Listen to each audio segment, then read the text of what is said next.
Good morning, everyone! Ito, kumakain po ako ng goyabano. Siyempre, ripe. Tamis niya, masarap. Ayan, sandali lang. Kukunin ko yung aking slice. O, ayan po siya. O.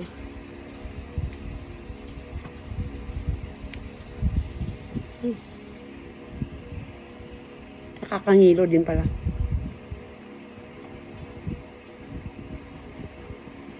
Ala, munti ko nalunok yung yung buto.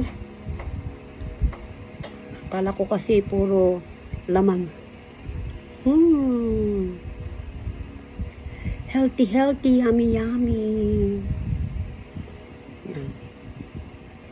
Maski nandito po ako sa Pilipinas,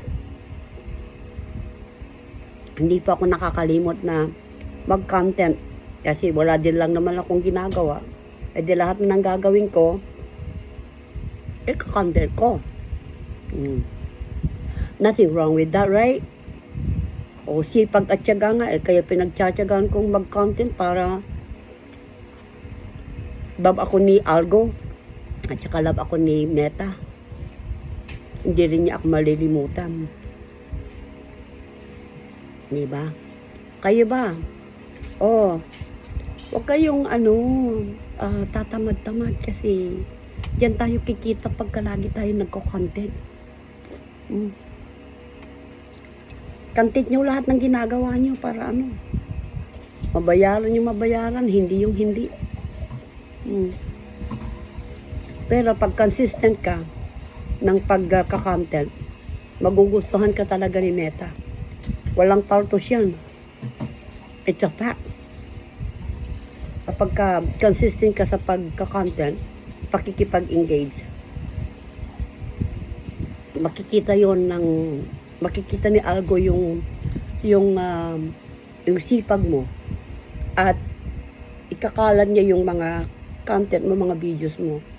Tumpak yan, sigurado yan. Kaya let's go mga kaibigan. Hindi ko sasabing count me in kasi maraming nagagalit sa word na count me in tsaka let's go. Kaya ang sinasabi ko lang, tara na, mag-content tayo.